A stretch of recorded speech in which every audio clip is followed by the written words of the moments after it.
ఒకసారి మీ పక్కన వారిని పలకరించండి. ఎందుకంటే పోయిన ఆదివారం కనపడ్డాడు, మళ్ళీ వారు కనపడతాడు కదా. పక్కన పలకరించారు, అయిపోయింది అప్పుడే. ఈ ఖాళీ ప్లేస్ ఎవరికి ఇచ్చారు? ఎవరైనా రిజర్వ్ చేస్తున్నారు ఇక్కడ? కొంచెం ముందు జరగండి. శాంసంగ్ కొంచెం ముందు, తేజ జరగండి. ఫ్యాన్ కూడా పెట్టారు మీకోసం, అన్ని ఫ్యాన్ వేసుకోండి. హల్లెలూయా, హల్లెలూయా, హల్లెలూయా. తొందరగా దేవుడి వాక్యం నుండి వెళ్ళిపోదాం. పేతురు రాసిన 2వ పత్రిక 1వ అధ్యాయం 5 నుండి 7 వచనాల్లో ఉన్న వృత్తాంతాన్ని ఈరోజు మేము పెట్టాలి. ఆ హేతువు చేతనే మీ మట్టుకు మీరు పూర్ణ జాగ్రత్త కలవారై మీ విశ్వాసమునందు సద్గుణమునందు జ్ఞానమునందు ఆశా నిగ్రహమునందు సహనమునందు భక్తియందు సహోదర ప్రేమయందు దయను అమర్చుకొనుడి. దేవునికి స్తోత్రం కలుగును గాక. హల్లెలూయా. విశ్వాసం యొక్క విలువ ఎంత అమూల్యమైనదో భక్తుడైన పేతురు గారు ఈ యొక్క వచనాల ద్వారా ఈ దినము మీతో పరిశుద్ధాత్మ దేవుడు మాట్లాడాలని ఆశపడతా ఉన్నాడు. ఎందుకు పేతురు గారు ఈ 2వ పత్రికలో ఈ 1వ అధ్యాయంలో అమూల్యమైన విశ్వాసము, అలాగే అమూల్యమైన రక్తము, అమూల్యమైన వాగ్దానాలు, ఈ మాటలే ఎక్కువగా పేతురు గారు రాసిన పత్రికలో మనకి కనబడతా ఉంటాయి. ఎందుకని అమూల్యమైన విశ్వాసము అనే మాట పేతురు గారు ఇక్కడ రాశారంటే, యేసు ప్రభు వారిని పట్టి బంధించి తీసుకొని వెళ్ళిపోయిన తర్వాత పేతురు గారు ఒక దగ్గర చలిమంట కాసుకుంటా ఉంటారు. చలిమంట కాసుకుంటా ఉంటుంటే అక్కడ ఒక కుమార్తె, ఒక చంటి బిడ్డ, ఒక యవనస్తురాలు వచ్చి ఏమన్నది, ఒక చిన్నది, ఇదిగో నీవు కూడా యేసుతో కూడా వాడవే కదా, నేను పలానా రోజు పలానా చోట నిన్ను చూశాను అని చెప్పే, నాకు ఆయన ఎవరో తెలియదు, అసలు ఆయన ఎప్పుడు కూడా నిన్ను చూడలేదు అని చెప్పి ఏం చేస్తుంటాడంటే తనను తాను శపించుకుంటాడు అనమాట. అబద్ధం ఆడుతూ ఉంటాడు. ఆ అబద్ధమైన పరిస్థితుల్లో ప్రియమైన వారు గమనించండి, తన విశ్వాసం యొక్క విలువను ఏం చేసుకుంటాడంటే పోగొట్టుకుంటాడు అంట. పూర్తిగా దిగజారిపోయిన స్థితిలోకి వెళ్ళిపోతాడు. అసలు పేతురు గారు చెప్పిన సమాధానం ఏంటి యేసు ప్రభుతో? ఏమన్నాడండి? పేతురు ఒక వాగ్దానం, ఒక తీర్మానం చేసుకుంటాడు యేసు ప్రభుతో. ఏమంటాడు? మరణం నన్ను వేరు చేయి, అదేనా? ఇంకేమంటాడు చెప్పండి? ప్రాణం పోయే పరిస్థితి వచ్చినా కూడా ఇంకేమంటాడు? ఇదిగో నీవు నీటి మీద నడుస్తున్నావు కనుక నన్ను కూడా ప్రభు చెప్పాడు, పేతురు నీ మీదే నా సంఘాన్ని పాతాళపు లోకపు ద్వారాలు నీ ఎదుట. మరి ఇంత గొప్ప వాగ్దానం పొందుకున్న పేతురు గారు ఏం పలుకుతున్నాడండి? ఆయన ఎవరో నాకు అంటే విశ్వాసంలో పేతురు గారు పూర్తిగా దిగజారిపోయిన పరిస్థితిలో అతని హృదయంలో ఒక వేదన, ఒక దుఃఖం, తన మనసును బాగా కూడా కలిసివేసింది అన్నమాట.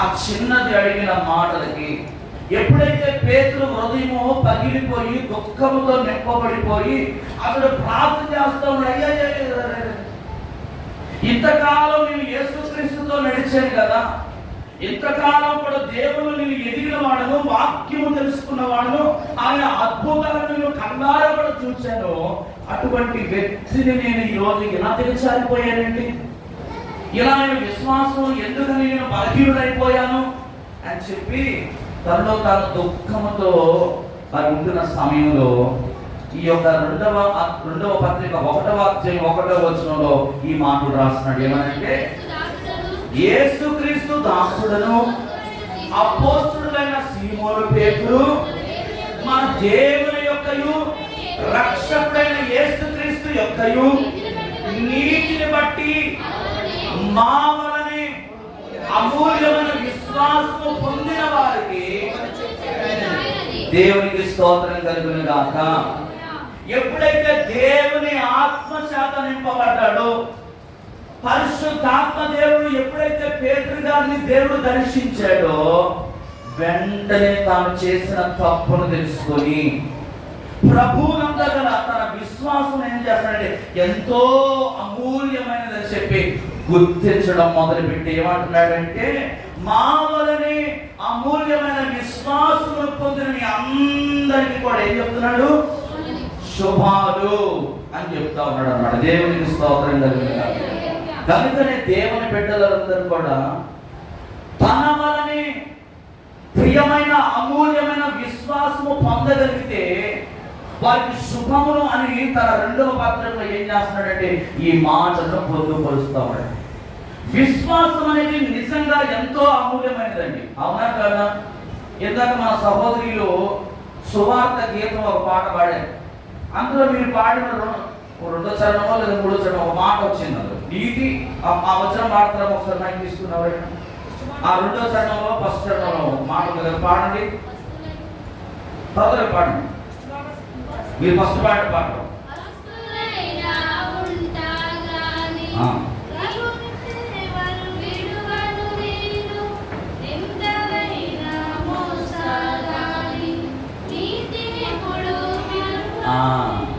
ఏంటండి? నిందను ఎప్పుడైనా మోస్తాను కానీ నీతిని అంటే చాలా బాగుంది పాట. Very good. వీరైతే ఉపవాస కుడికలో పెట్టండి పాటని, చాలా బాగుంది, మంచి పాట. అయితే ఇందులో పరమార్థాన్ని మనం అర్థం చేసుకోవాలి. పస్తులైనా ఉంటా కానీ ప్రభు సేవను మర్చిపోను, నిందలైనా పడుతున్నాను కానీ నీతిని. అయితే పాట మన జీవితాన్ని ఏం చేయాలి? దేవునికి స్తోత్రం కలుగును. నీతి కొరకు ప్రభు చెప్తున్నాడు, ఆకలి తప్పులు గలవారు ధన్యులు, వారు ప్రభు రాజ్యానికి స్వతంత్రులు అవుతారంట. నీతిని మనం ఎప్పుడు కూడా నీతి ఎలా వస్తుంది అని అంటే దేవుని యందు మనము విశ్వాసము వచ్చినప్పుడు. ఆయన సత్యవంతుడు కనుక ఆ సత్యమైన దేవుడిని నువ్వు అనుసరించినప్పుడు 100కి 100 పాలు నీ జీవితంలో ఏముంటది? నీతి అనేది ఎగుబడి చేస్తుంది. మాటలో నీతి ఉంటది, ప్రవర్తనలో నీతి ఉంటది, నడవడికలో, చూపులో, ప్రతి విషయంలో కూడా నువ్వు ఏం కనపరుస్తావు అంటే నిందలైనా నువ్వు భరిస్తావు కానీ నీతిని మాత్రం. కొంతమంది చూడండి, అందుకే ఏం చేస్తారంటే పస్తులైనా ఉంటారు కానీ పౌరుషాన్ని మాత్రం అంటే 10 మంది దగ్గరికి వెళ్ళి వారు అమ్మా నాకు ఆకలేస్తుంది, నా పిల్లలు భోజనం లేకుండా ఉన్నారు అని ఎదుటి వారిని అడగడానికి వారికి ఏమంట వస్తూ ఉంటుందండి? ఏమంట వస్తుంది? ఇదిగో ఒకప్పుడు నా జీవితం ఈ విధంగా ఉంది, ఈ విధంగా నేను బ్రతికిన వాడను, అయితే నేను చావనైనా చస్తాను కానీ నా నీతిని మాత్రం, నా పౌరుషాన్ని మాత్రం నేను. ఇది లోకపు రీతి అండి. కానీ దేవుని నమ్ముకున్న బిడ్డలుగా దేవుడు ఈరోజు నీకు జ్ఞాపకం చేస్తున్నాడు. అమూల్యమైన విశ్వాసం నీ జీవితంలో కనపరచబడాలంటే నువ్వు నీతిని చూపించాలి. మొట్టమొదట నీతి లేకుండా, విశ్వాసం లేకుండా దేవుడికి ఇష్టడయ్యుట అసాధ్యం అంటున్నాడు. రోమిలకు రాసిన అపోస్తలుల కార్యము 3వ అధ్యాయము 16వ వచనం చదివితే, ఆయన నామమందరి విశ్వాస మూలముగా ఆయన మీరు చూచి ఎరిగి ఉన్న ఆయన వలన కలిగిన విశ్వాసమే మీ అందరి ఎదుట వీరికి పూర్ణ స్వస్థత. ఎవరండి ఇతను? ఎవరండి చెప్పండి? పేతురు యోహాను దారకుండా వెళ్తా ఉంటుంటే ఒక గుడ్డి భిక్షగాడు త్రోవ పక్కన పడి ఉంటాడు. అందరిని అడుక్కుంటూనే ఈ పేతురు యోహాను కూడా ఏం చేస్తాడు? అయ్యా మీ దగ్గర ఏదైనా ఉంటే మాకు నాకు ఏంటయ్యా, నేను గుడ్డివాడనయ్యా, నేను కుంటివాడనయ్యా, నా కళ్ళు కనపడవు, నాకు ఎవరు కూడా సహాయం చేసేవారు లేదు, అంటే పేతురు ఏమని సమాధానం చెప్తాడండి? వెండి బంగారములు మా యొద్ద లేవు గాని మాకు కలిగినది నీకు నేను ఏంటిచ్చాడది? యేసు నామమున లేచి నిలబడు. హల్లెలూయా.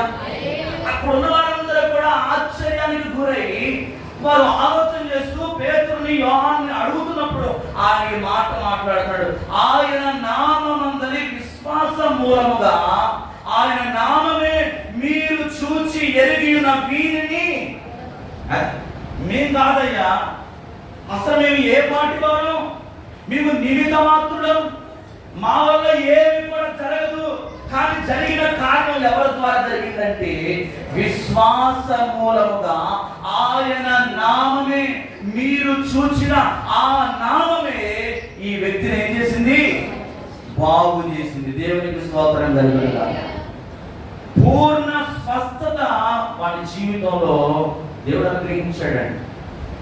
ఈరోజు ఆ అమూల్యమైన పదం అనేది పేతురు గారు తన పత్రికలో రాసి, ఎంత ఇష్టమైన పదం అంటే పేతురు గారికి ఈ అమూల్యమైన విశ్వాసము, ఈ అమూల్యమైన వాగ్దానము, ఈ అమూల్యమైన రక్తము మొదలగు మాటలు తన పత్రికలో చాలా విరివిగా మనకు కనపడతా ఉంటాయి. ఉదాహరణకు ఒక విషయాన్ని జ్ఞాపకం చేద్దాం.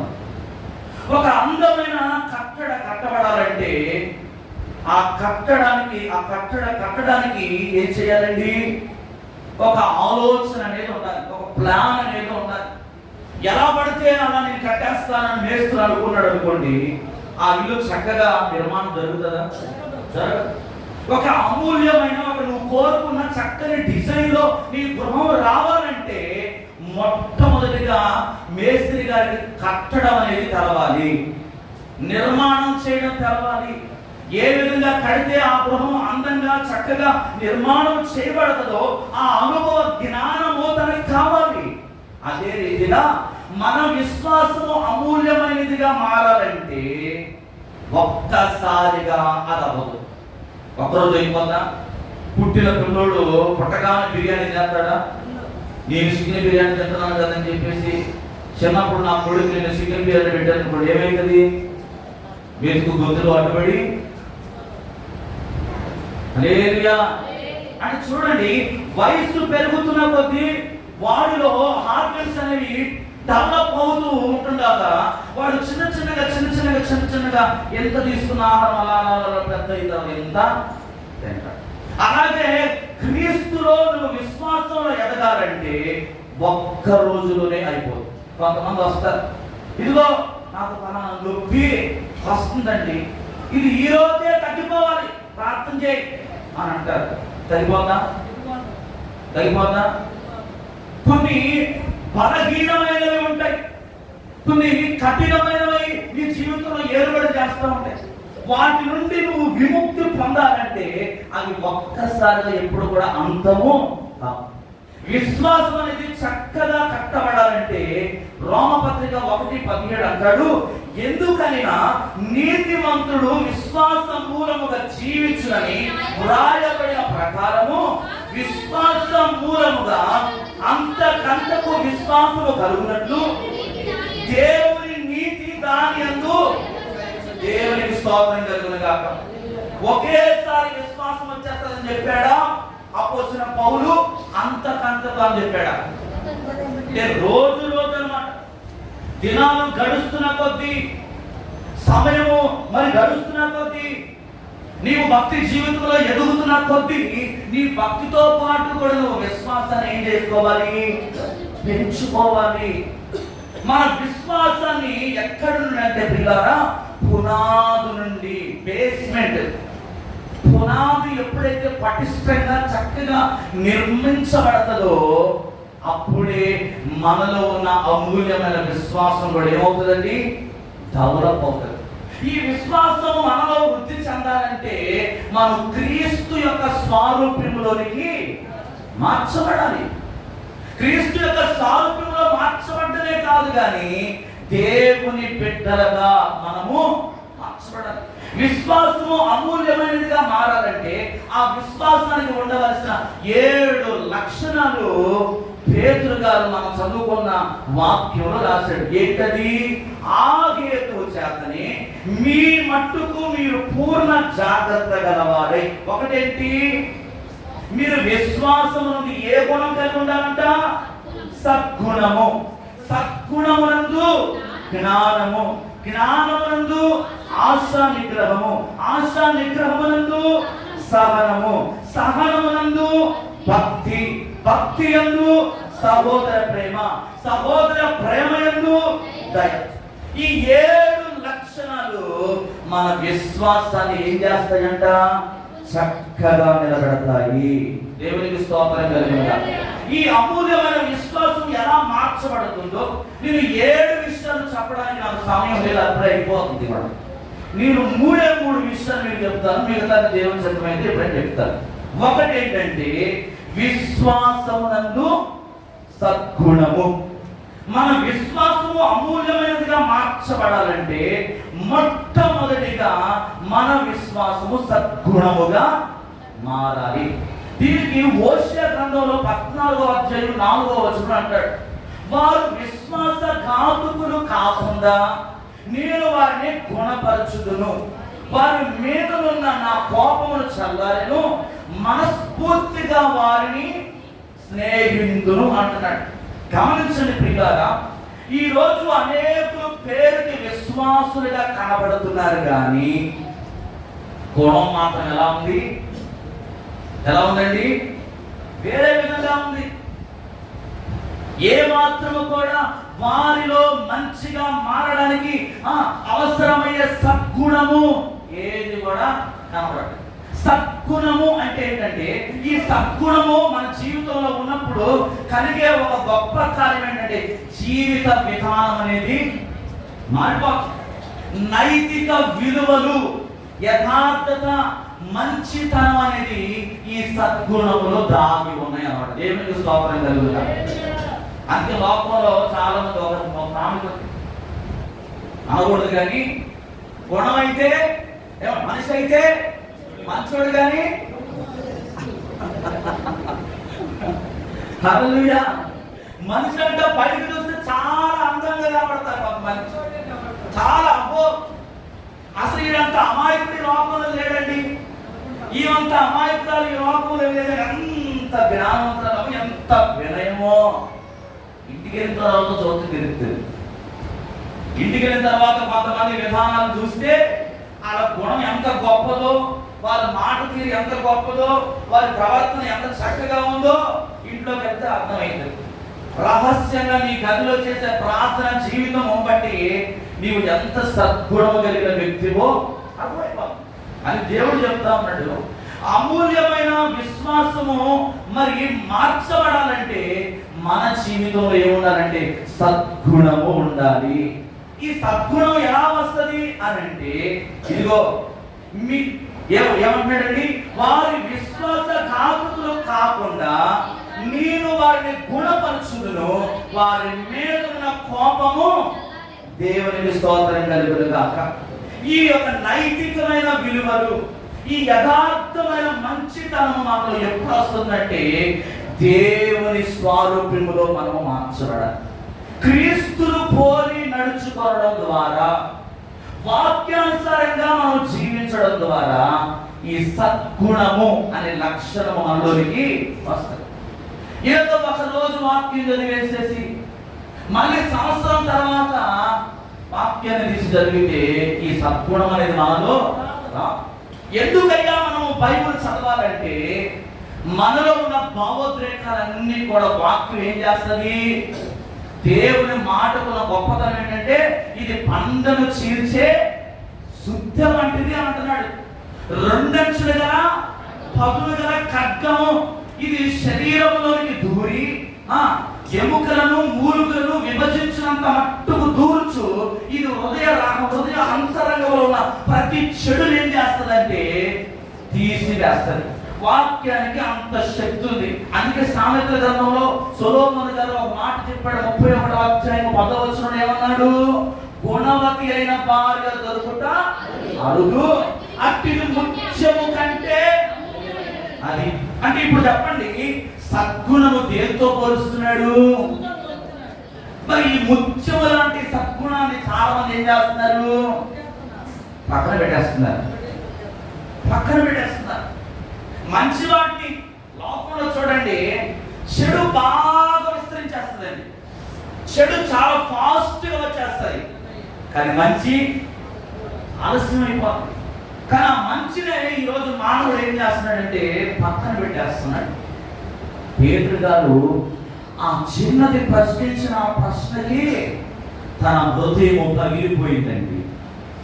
తన హృదయం నీరైపోయింది.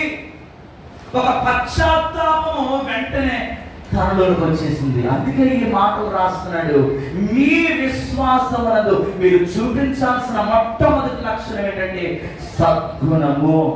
ఈరోజు సమాజంలో నీకంటూ ఒక గౌరవం ఎందుకు వచ్చింది? నీ వెనకాల బ్యాంక్ బ్యాలెన్స్ బట్ట, నీ బంధు బలగాన్ని బట్ట కాదు. నీవు సమాజంలో ఒక మంచి ప్రవర్తన నువ్వు చూపించగలుగుతున్నావు కాబట్టి, ఒక పెద్ద మనిషిగా నువ్వు చలామణి అవ్వాలంటే నువ్వు చిల్లర పనులు చేస్తా ఉంటుంటే నీ మాట కానీ, నీ చూపులు కానీ, నీ నడవడిక కానీ సరిగా లేకపోతే నువ్వు 10 మందిని శాసించగలవా? శాసించలేవు. సమాజంలో ఒక నైతికమైన విలువలు నువ్వు ముందు అలవాటు చేసుకున్నప్పుడే నువ్వు ఎదుటి వారిని తప్పు త్రోవలో నడుస్తున్న వాడిని నువ్వు తప్పు చేస్తున్నావురా సరి చేసుకో అని చెబితే, అమ్మో ఒక పెద్ద ఆయన చెప్పాడయ్యా, ఆయన జీవితము చాలా విలువైనది, ఆయన చాలా మంచి మనిషి, ఆయన ప్రవర్తన చాలా మంచిది, ఆయన ఎవరికి కూడా ఎటువంటి హాని చేసిన వ్యక్తి కాదు. అందరి గురించి చెప్తారండి లోపం ఈ మాటలో? చెప్పరు. కొంతమంది గురించి మాత్రమే చెబుతారు. ఎందుకంటే వారి జీవితము వారి మాటలకు అనుగుణంగా ఉంది కాబట్టి. కానీ కొంతమంది మాటలు చెప్తారు కానీ ప్రవర్తన మాత్రం సరిగా. అయితే ఈ యథార్థమైన నైతికమైన విలువలు మన జీవితంలోకి రావాలంటే మనం దేవుని యందు విశ్వాసం ఉంచాలి. క్రీస్తును పోలి మనం నడవడం నేర్చుకున్నప్పుడే, వాక్యాన్ని క్రమం తప్పకుండా మనం చదివినప్పుడే, నేను చాలాసార్లు చెప్తాను, సంవత్సరంలో బైబిల్ ఖచ్చితంగా పూర్తి చేయొచ్చు. ఎలా అంటే రోజుకి 5 అధ్యాయాలు చదివితే సంవత్సరానికి బైబిల్ కంప్లీట్ అయిపోతుంది. 5 అధ్యాయాలు 20 నిమిషాల సమయం. 5 అధ్యాయాలు చదివే సమయం అంతా 20 నిమిషాల సమయం పడుతుంది. అయితే 20 నిమిషాలు 5 అధ్యాయాలను చదివచ్చు.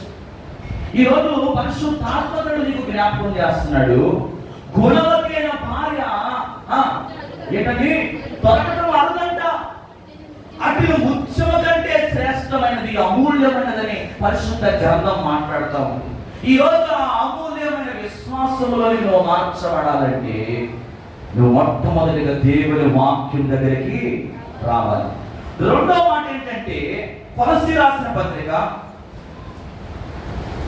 దానికంటే ముందు 119వ కీర్తన 98 వచ్చింది చదవండి.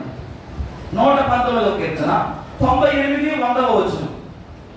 నీ ఆజ్ఞలు నిత్యము నాకు తోడుగా ఉన్నవి, నా శత్రువులకు మించిన జ్ఞానము అవి నాకు కలగజేయుచున్నవి, నీ శాస్త్రములు నేను కావున నా బోధకులందరికంటే నాకు విశేష జ్ఞానము కలదు, నీ ఉపదేశములను నేను లక్ష్యము చేయుచున్నాను, కావున వృద్ధుల కంటే నాకు విశేష జ్ఞానము కలదు అంటాడు. రెండవ మాట ఏంటంటే సద్గుణమునందు ఏమొస్తుందంట? జ్ఞానము. మంచి లక్షణము మనకి ఏం తెలియజేస్తుందండి? జ్ఞానము తీసుకొస్తుంది. రెండవ మాట, మన విశ్వాసము అమూల్యమైనదిగా మార్చబడాలంటే మనకు జ్ఞానము అవసరం. చాలా మందిలో సద్గుణం అనేది ఉంటుంది, కానీ ఆ సద్గుణం ఎలా ఉందని ఇందాక చెప్పాను నేను, లోక రీతిగా ఉంటా ఉన్నాయి. కానీ లోక జ్ఞానం ఏమని చెప్పింది బైబిల్? వెర్రితనము అని చెప్పింది. లోక జ్ఞానం ఏంటండి? వెర్రితనం. కానీ ఒక క్రైస్తవుడిగా మనకు ఉండాల్సింది ఏంటంటే దైవ సంబంధమైన జ్ఞానము మనకు ఉండాలి. దేవునికి స్తోత్రం కలుగుతుంది. ఈ దైవ సంబంధమైన జ్ఞానము బైబిల్ గ్రంథం ఏమని చెబుతుంది? నీ ఆజ్ఞలు నిత్యము నాకు తోడుగా ఉన్నవి నా శత్రువుకి మించిన జ్ఞానము అని. దేవుని వాక్యము ఎప్పుడైతే నువ్వు చదువుతావో, దేవుని వాక్యం ఎప్పుడైతే నువ్వు ప్రేమిస్తావో, క్రమం తప్పకుండా నువ్వు దేవుని వాక్యం ఎప్పుడైతే ధ్యానం చేస్తావో, సద్గుణము మనలో ఉన్నప్పుడు విశేషమైన దైవ జ్ఞానము మనకి కలుగుతుంది. ఇది ఒక్కసారి అలవర్చుకుంటే నువ్వు జీవితంలో ఎప్పుడు కూడా మర్చిపోవు. నేను ఏదైనా ఒక రిఫరెన్స్ చెప్పాను అనుకోండి, వెంటనే ఆమె ఏం చేస్తుంది, ఫిల్ చేసేస్తుంది, ఎక్కడ చెప్పేస్తా ఉంటుంది. ఎందుకని? వాక్యాన్ని ప్రతిరోజు కూడా ఇంచుమించు 35 సంవత్సరాల నుండి కొన్ని వేల ప్రసంగాలు వింటా ఉంది. ప్రతిరోజు కూడా టీవీలో చూస్తా ఉంది, బైబిల్ చదువుతా ఉంది. దేవుడితో సహవాసం చేసే వాళ్ళు ఎప్పుడు కూడా ఏం పొందుకుంటారండి? లోక జ్ఞానం కాదు వాళ్ళు పొందుకుని. దైవ సంబంధమైన జ్ఞానం ఏం చేస్తుందంటే విశ్వాసములు నిన్ను పైకి లేవలేదు. వాళ్ళకి ఎన్ని కష్టాలని రానియండి, వారు ఏమాత్రం కూడా వనకరు వెనకరు. అచంచలమైన విశ్వాసంతో చలించలేని విధంగా ప్రియమైన స్థిరంగా బలంగా ప్రతి దాన్ని కూడా దేవుని మీద భారం వేసి ఏం చేస్తారండి? దేవుని వైపు చూస్తారు. దేవుడు ఏమంటున్నాడంటే, దేవుని వాక్యం చదివితేనంట శత్రువుకి మించిన జ్ఞానం నీకు వస్తుంది. వాడు వేసే స్ట్రాటజీస్ కంటే ముందే నువ్వేం చేస్తావు? మెలుగు కలిగి నీ కుటుంబాన్ని చక్కపరుచుకుంటావు. అందుకే దేవుడు మాట్లాడుతున్నాడు, మించిన జ్ఞానం అంటున్నాడు, విశేషమైన జ్ఞానము. బోధకులందరికంటే ఈరోజు వాక్యాన్ని బోధిస్తున్న నాకంటే దేవుని వాక్యం నువ్వు చదివితే నిన్ను కూడా దేవుడు ఏం చేస్తాడు? జ్ఞానవంతుడిగా తయారు చేస్తాడు. అందుకే నేను ఎప్పుడు కూడా సంఘాన్ని ప్రోత్సాహపరుస్తాను ఏంటంటే, వాక్యాన్ని మీరు ఏం చేయాలి? చదవాలి. వీరైతే ప్రకటించే వారిగా మీరు తయారవ్వాలి. ఎప్పుడు కూడా ఎక్కడేసిన బంగారు అక్కడే ఉన్నట్టుగా ఏం చేయకూడదు? మనం ఇంకా అల్లో లేవండి, చదివేటోళ్ళుగా మనం ఉండకూడదు. ఎక్కడ వెళ్ళిపోవాలి? మనం పరకట్టు తీరడానికి వెళ్ళిపోవాలి.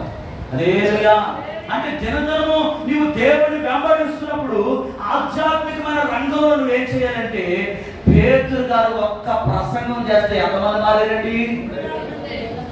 జస్ట్ ఒకటే ప్రసంగం.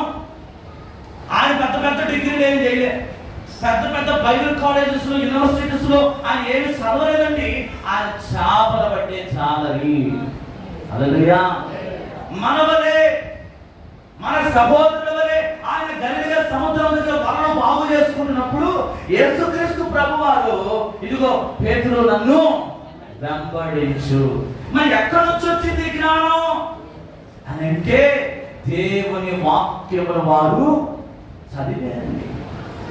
దేవుని వాక్యాన్ని ధ్యానం చేశాడు కాబట్టి, దేవునితో అతడు సహవాసం చేశాడు కాబట్టి ఒక్క ప్రసంగము 3000 మందిని మార్చగలిగింది. ఈరోజు నువ్వు ఎన్నో ప్రసంగాలు వింటున్నావు, ఎన్నో మాటలు వింటున్నావు. ఈ మాటలన్నీ ఎక్కడ పోతా ఉన్నాయి అని ఏం చేస్తున్నామంటే, శక్తి కలిగించే మాటలు, బోధకుల కంటే విశేషమైన జ్ఞానం ఇచ్చే దేవుని వాక్యాన్ని, ఇదిగో వృద్ధుల కంటే విశేషమైన దేవుని ఆ జ్ఞానం ఇచ్చే వాక్యాన్ని ఏం చేసి పక్కన పెట్టేసేసి ఎంతసేపు మనం దేని మీద ఫోకస్ చేస్తున్నామంటే లోక సంబంధమైన జ్ఞానము మీద ఫోకస్ చేస్తాం. లోకములో ఉన్న వాటిని బాగా ప్రేమిస్తా ఉన్నాం, లోకములో ఉన్న వాటి వైపు పరిగెడతా ఉన్నాం.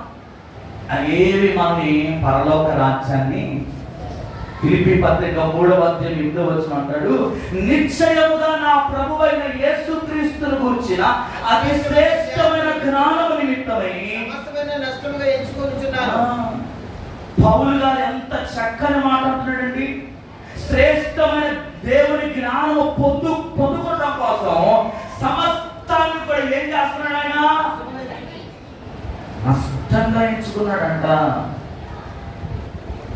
ఆయనకి లేక కాదండి ఆయన దేవుళ్ళకి వచ్చింది. చాలా జ్ఞాని, ఒక గొప్ప పాండిత్యం కలిగిన వ్యక్తి, ఒక బైబిల్ స్కాలర్, ఒక అద్భుతమైన మరి ఫిలాసఫీ, ఇటువంటి తలాంతులున్న పౌలు గారు కేవలము తమస్కు మార్గములో దేవుని చేత దర్శింపబడ్డప్పుడు అతిశయించుటకు కారణం అంటూ ఏది కూడా నా జీవితంలో లేదు. ఈ రోజున అతిశయం ఎవరంటే క్రీస్తు మాత్రమే. హల్లెలూయా. అందుకే అంటున్నాడు, ఇదిగో శ్రేష్టమైన జ్ఞానమును నేను పొందుకున్నానంటే నేను సమస్తాన్ని కూడా ఎలా ఎంచుకున్నాను అంటున్నాడు. అది కష్టముగా. ఈరోజు నీ జీవితంలో విలువైనవి ఏవైతే ఉన్నాయో, నీవు దేవుని జ్ఞానమును కాకుండా లోకాన్ని ఏదైతే నిన్ను ప్రేమించడానికి నువ్వు ఇష్టపడుతున్నావో వాటన్నిటిని కూడా దేవుని కంటే ఏది ఎక్కువగా నీ జీవితంలో ఎప్పుడు కూడా నువ్వు చూడకూడదు. ప్రతి దాన్ని కూడా పెంటగా మార్చుకుంటేనే దేవుని జ్ఞానం నీలోకి వస్తుంది. అప్పుడు నువ్వు ఏమి మాట్లాడినా కూడా అది ఫలభరితంగా ఉంటుంది. దేవుడు ఎప్పుడు కూడా మనల్ని నిష్ప్రయోజనమైన వ్యక్తులుగా ఉంచడానికి కాదండి పుట్టించింది ఆయన. నువ్వు ప్రభు కోసం వాడబడాలి, పాటలు పాడాలి, ప్రార్థించాలి, దేవుని ఆరాధించాలి, దేవుని కొరకు పరిచర్య చేయాలి, దేవుని కొరకు పరిగెత్తాలి. ఈరోజు నీ వయసు లెక్కెట్టుకో. ఒక్కొక్కరికి 30 సంవత్సరాలు, 40 సంవత్సరాలు, 50 సంవత్సరాలు వచ్చేసి, కానీ మనం ఇంకా ఎక్కడున్నామండి? పాలు తాగేవారిగానే ఉన్నాం, కానీ బలమైన ఆహారం మనము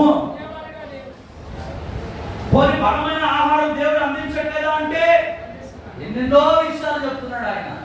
కానీ మన మనసు పెట్టడం లేదు, మన హృదయాన్ని తెరవడం లేదు. పేదరు హృదయము తెరవబడినట్లుగా అతడు సద్గుణమునందు ఏం పొందుకున్నాడంటే జ్ఞానం పొందుకున్నాడు. ఆ చిన్నది కదా, తను అడిగిన ప్రశ్నకు తాను ప్రిపేర్ అన్నారా ఎంతగానో హృదయం దుఃఖంతో నింపబడిపోయింది.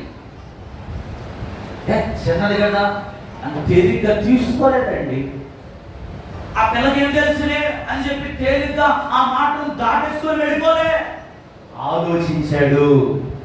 అక్కడి నుంచి వెళ్ళిపోయి ఆలోచించాడు. తన మనసు ఆలోచింపజేస్తా ఉంది. ఇదిగో ఒక సామాన్యమైన వ్యక్తివు నీవు, ఒక సామాన్యమైన వ్యక్తిగా ఉన్న నిన్ను అది ఎన్నుకొని నీకు ఎంత గొప్ప పని అప్పగిస్తే ఈరోజు ఆయన ఎవరో నాకు తెలియదు నువ్వు అబద్ధం ఆడతావా అని దేవుని ప్రేరేపణ చేత దేవుని ఆత్మ అతన్ని బాగా ప్రేరేపించడం ద్వారా ఏం చేస్తున్నాడంటే ఇదిగో దేవుని సందులో మోకరించి ప్రార్థన చేయడం మొదలుపెట్టేశాడు. అందుకే కొలస్సీలో అంటాడు కదా, కొలస్సీ 1వ అధ్యాయము 9-12 వచనాలను చదివితే, కొలస్సీ రాసిన పత్రిక, అందుచేత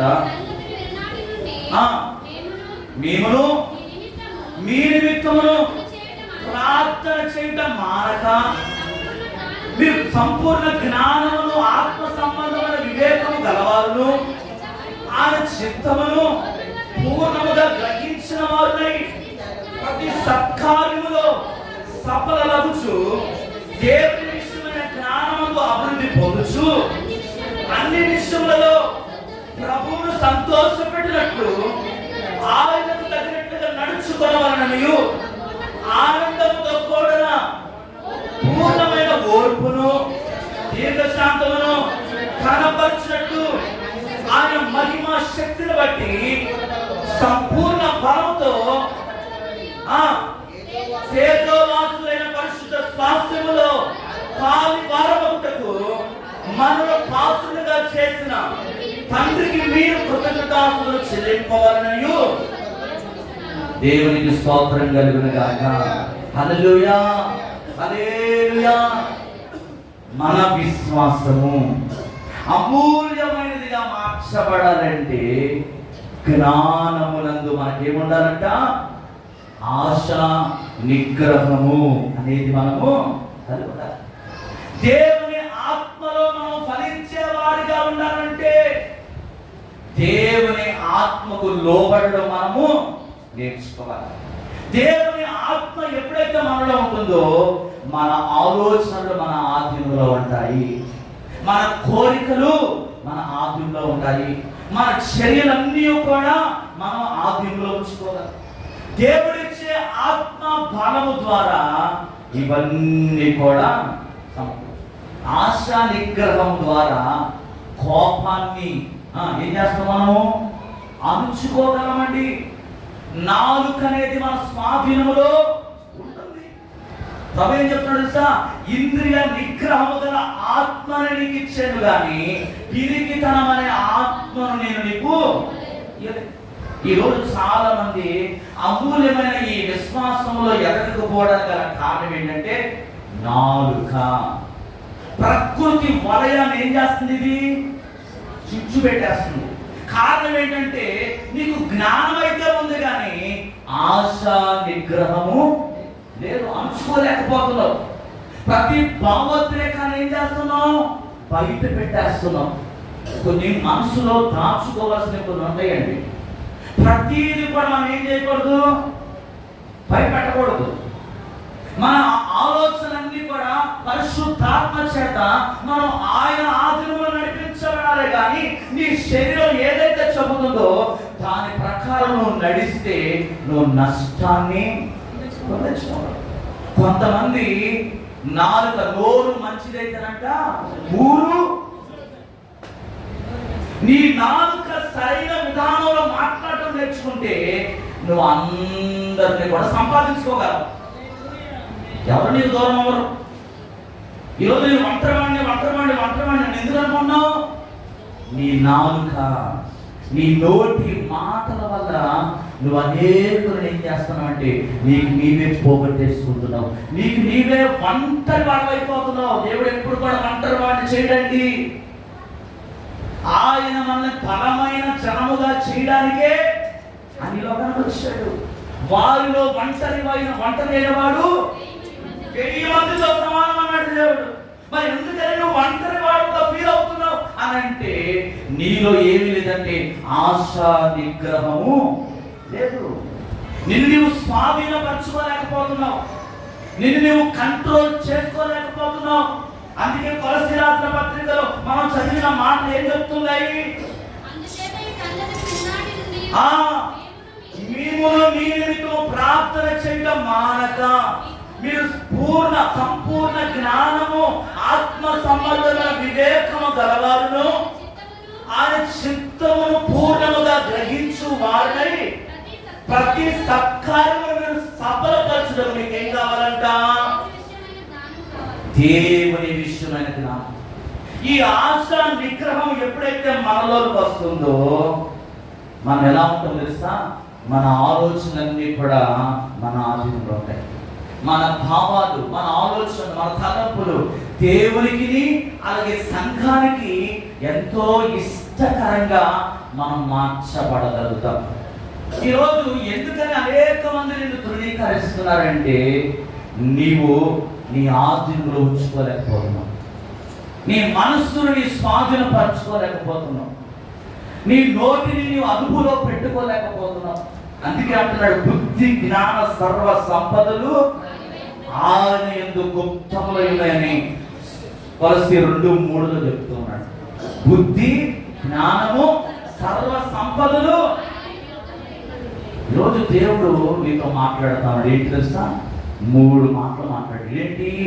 అమూల్యమైన నీ విశ్వాసం అభివృద్ధి చెందాలంటే 1 సద్గుణమును పొందుకోవాలి. అమూల్యమైన విశ్వాసం నీలో అభివృద్ధి చెందాలంటే ఆ సద్గుణం ద్వారా నువ్వు జ్ఞానాన్ని సంపాదించుకోవాలి. జ్ఞానం ఉంటే సరిపోదు కానీ ఆశా నిగ్రహము, నీ మనస్సును నిగ్రహపరుచుకునే శక్తి నీలో ఉండుతావు. ప్రతి పాపానికి నువ్వు లోపడకుండా, ప్రతి అవిధేయతకు నువ్వు లోపడకుండా, ప్రతి అజ్ఞానంలో నువ్వు నడవకుండా మీ కొరకు మేము అనుదినం ఏం చేస్తున్నారంటే సంఘము ఈరోజు మనం కూడా ఏం చేయాలంటే అటువంటి వారి కొరకు భారభరితమైన హృదయంతో అయ్యా వారికి ఓర్పును దయచేయి ప్రభువా, వారికి దీర్ఘశాంతమును దయచేయి, వారికి ఆ సహనమును దయచేయి, ఓర్చుకునే మనసును నువ్వు దయచేయి అని ప్రతిరోజు కూడా మన సంఘము కొరకు ప్రతి ఒక్కరు కలిసి గట్టిగా ఏం చేయాలి? ఎవరికి పోతే ఎవరి రాకపోతే ఏంటి? నేను నా ఇంటి వారు యెహోవాను సేవిస్తాం. యెహోషువగా చెప్పారు కదా ఈ మాట. ఆయన చెప్పిన మాట ప్రకారం మేము వెళ్ళిపోతాం. అంటే మేము పరలోకంలో ఉంటే ఎవరు ఎటుపోయినా పర్వాలేదు అనుకోకూడదు. మనం ఎప్పుడు కూడా హల్లెలూయా. మనం అందరం కూడా ఏం చేయాలంటే ఆత్మలను సంపాదించాలి. ఆత్మలు ఎట్లా వస్తాయి? నువ్వు ప్రేమ చూపించినప్పుడు, నువ్వు దయ చూపించినప్పుడు, నువ్వు దీర్ఘశాంతం చూపించినప్పుడు, నీకంటే పెద్ద ఆయన ఒక మాట అన్నప్పుడు నువ్వు ఏం చేయాలి? తిరిగి 2 మాటలు అనకూడదు. ఓన్లే పెద్ద ఆయనే కదా, నా మంచి కోసమే కదా, నా జీవితం బాగుపడటం కోసమే కదా ఆయన అన్నాడు అని చెప్పి నువ్వేం చేయాలి?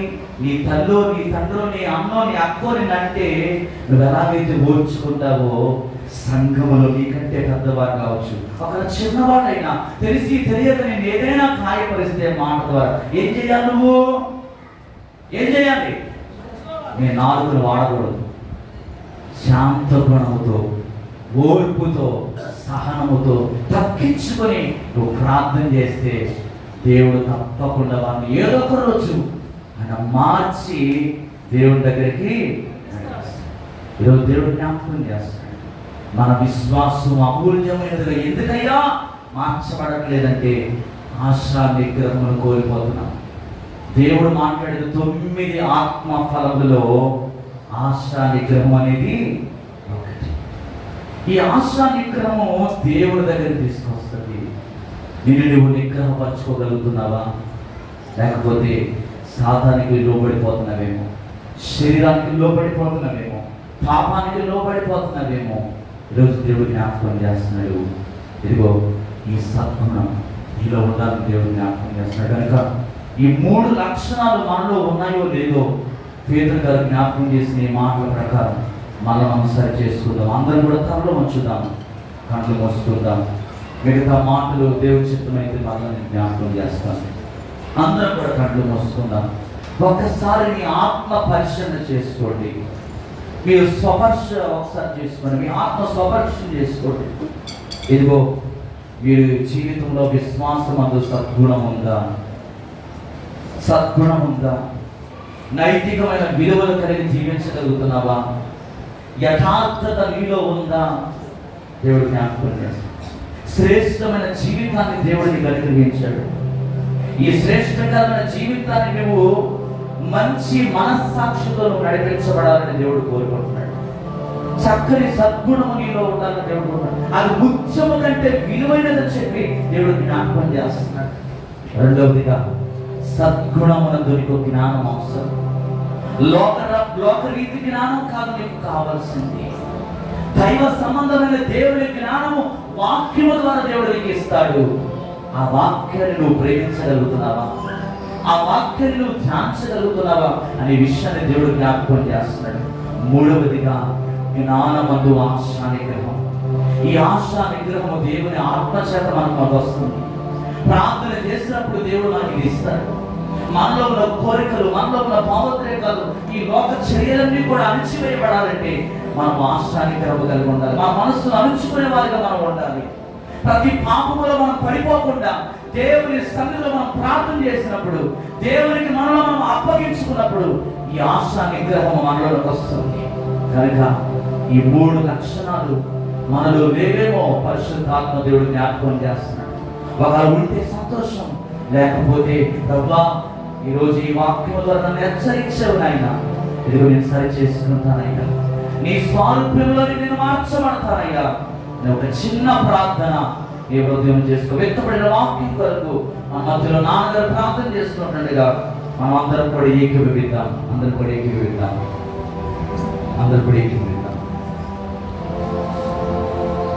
స్తోత్రం ప్రభా, స్తుతి స్తోత్రం తండ్రి. పరిశుద్ధుడా వందనాలయ్యా. నిన్న నేడు ఏకరీతిగా ఉన్న దేవుడా నీ వందనాలు ప్రభా.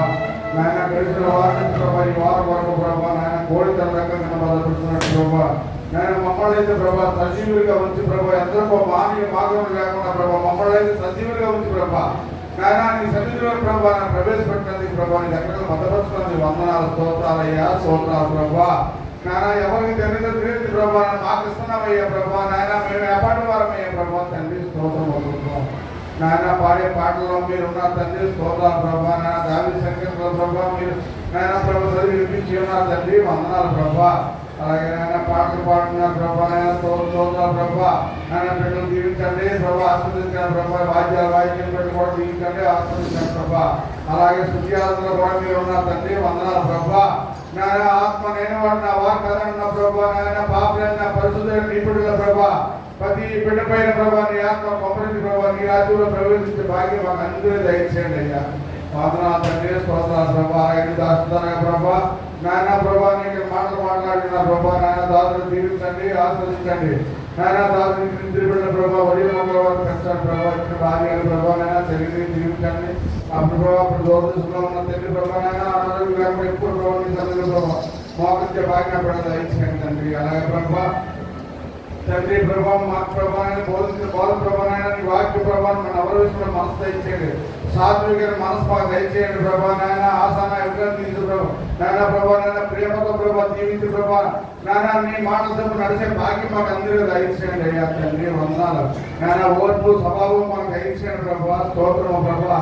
ఎదురున్నారు మేము అన్నం కదా ప్రభా, మేము భరించుకునే భాగ్యం మాకు దయచేయండి అయ్యా తండ్రి ప్రభా. నీలాంటి ప్రభా స్వభావం మాకు ఇవ్వండి అయ్యా, స్తోత్రము ప్రభా. ప్రతి బిడ్డకి ఇవ్వండి తండ్రి, స్తోత్రము ప్రభా. నాయన నాయన ప్రభా, నాయన ప్రభా మీరు వాళ్ళు ఏదో అంటున్న ప్రభా, మీరు తిరిగి సమాధానం చెప్పే లేకుండా ప్రభా, నేను ప్రభా ఓర్చుకున్న మనసు దయచేయండి తండ్రి, స్తోత్రం. అలాగే ప్రభా ఎంతమంది బిడ్డలు వచ్చి ఉన్నారని తెలుసు ప్రభా, ఆ బిడ్డల పట్ల ప్రభా నీ ప్రణాళిక ఏమన్నా ప్రభా, ఏ అవసరాలు వచ్చారో, ఏ బాధ వచ్చారో, ఏ అవసరం ప్రభా తీర్చండి ప్రభా. నాయన రోగాలు ఉన్నా ప్రభా, నాయన చాలా మంది ప్రభా బలహీనంగా ఉన్నారు తండ్రి, నాయన నీ బలం ప్రసాదించండి ప్రభా, రోగాలు ముట్టండి, స్వస్థపరచండి తండ్రి. నాయన ప్రతి పట్టుని ముట్టండి ప్రభా, స్వస్థపరచండి ప్రభా. అలాగే ప్రభా నాయన నాయన సముద్ర ప్రభాని స్వాధీనపరచుకోండి తండ్రి ప్రభా, నాయన నీవే ప్రభా, నాయన ఆ సముద్రం లేకపోతే ప్రభా, నాయన ఎవరికి ప్రభా ఏమి జరగదు ప్రభా. ప్రతి ప్రభా సముద్రాన్ని మీరే స్వాధీనపరచుకోవాలి ప్రభా, పాటు పండి కూడా దయచేయండి తండ్రి, వందనాలు. అలాగే ప్రభా నీ ప్రభా నాయన ఇప్పుడు ఎంతమంది బిడ్డల ప్రభా వచ్చినా ప్రతి బిడ్డని పేరు పేరు పేరు పేరు జీవించండి ప్రభా. అలాగే రామం పెట్టే ప్రభా నీ రాక రాజమైతే ప్రభా మళ్ళీ మేము ప్రభా స్థుతించి కనపరిచే భాగ్యం మాకు దయచేయండి ప్రభా. అలాగే ప్రభా దూరదేశంలో ప్రభా బిడ్డ ప్రభా శాంతి సురేష్ బాబు, జాన్ బాబు, జాయ్ బాబు ఎక్కడ భద్రపరచుకోండి ప్రభా, వందనాలు తండ్రి, స్తోత్రాలు ప్రభా. అలాగే ప్రభా ప్రదీప్ ప్రభా హాస్పిటల్ ఇచ్చున్నావు తండ్రి, వందనాలు ప్రభా. నాయన దివ్య హాస్పిటల్ జీవించండి ప్రభా. 2 సంవత్సరాలు అయిపోయి ప్రభా, 3వ సంవత్సరంలో అడిగిపెట్టిన ప్రభా కలిగి ఉన్నారు తండ్రి, వందనాలు. నేను కనకాలం జీవించి ఉన్నావు ప్రభా, ఈ కాలం ప్రభా అటుగా ప్రభా నీ హస్తాన్ని ప్రభా, నీ ప్రభా నీ స్వరూపాన్ని ప్రభా హాస్పిటల్ నుంచి ప్రభా బిడ్డ రాకపోకలో తోడేస్తున్నాడు తండ్రి ప్రభా. ప్రదీప్ వచ్చేటప్పుడు వెళ్ళేటప్పుడు మీరే ప్రభా కనపడతాను ప్రభా, నా ప్రభా ప్రభా రాకపోకలో తోడున్నాడు ప్రభా. భార్యాన్ని ప్రభా తిరిగి ప్రభా స్వరూపంలో పెంచాను తండ్రి. హాస్పిటల్ పెట్టి పరివారం అందరికీ ఏకమనసు ఏకమని తెలియండి, దయచేయండి ప్రభా. అలాగే ప్రభా రోగులు ఉంటే ప్రభా ముఖ్యంగా ప్రభా రోగులు స్వస్థపరచండి తండ్రి, వందనాలు ప్రభా. అలాగే ప్రభా నా పెట్టుకున్న ప్రభా నా ప్రభా నీలో ప్రభా ఎల్లప్పుడూ జీవించే పెట్టి భాగ్యం దయచేయండి ప్రభా. ఆ ఇచ్చిన కుమార్తెని ప్రభా వారిని కూడా జీవించండి, ఆస్వాదించండి ప్రభా. అలాగే ప్రభా నాయన బిడ్డలు ప్రభా ఎక్కడెక్కడ ప్రభా నీ ఆరాధన జరుగుతున్నాయి ప్రభా, నేను ప్రతి ఆరాధనలో ఉన్నాడు ప్రభా, సాధారణ సెలవుతుంది ప్రభా. ప్రభా మీరే అణిసపెట్టి ప్రభా, నాయన మీరే ప్రభా, నాయన నీ నామాన్ని ప్రభా మయంగా వాడుకుంటే వచ్చిన బిడ్డలందరినీ పేరు పేరు పేరు పేరు జీవించి ఆస్వాదించండి. అలాగే నాయన నా భార్యను కూడా మంచి ఆరోగ్యం బలం దయచేయండి ప్రభా. నీలో ప్రభా పోరాడు నడుచు ప్రభా, నాయన నీ ఆత్మ ప్రభు ఎల్లప్పుడూ ఆవిడ మీద ప్రభావ ఉంచాను తండ్రి ప్రభా. అలాగే ప్రభా నాకు అనారోగ్యంలో ఉన్నాను తండ్రి, నీ చిత్తమైతే నాకు ఆరోగ్యం బలం దయచేయండి ప్రభా. నాయన ఎల్లప్పుడూ నా కుటుంబం ఉంది ప్రభా, నీ పాదాల ముందు ఉండే భాగ్యం మా కుటుంబాన్ని దయచేయండి. అలాగే సర్వ సంఘాన్ని సర్వ బిడ్డలు కూడా దయచేయండి. అలాగే అల్పమైన నా ప్రార్థన జీవనంలో బతుకుని సమాధానం దయచేయమని చేస్తున్నాం అడుగుతాం తండ్రి. పరిశుద్ధాత్మ బిడ్డలకు చప్పట్లు కొడదామండి, గట్టిగా చప్పట్లు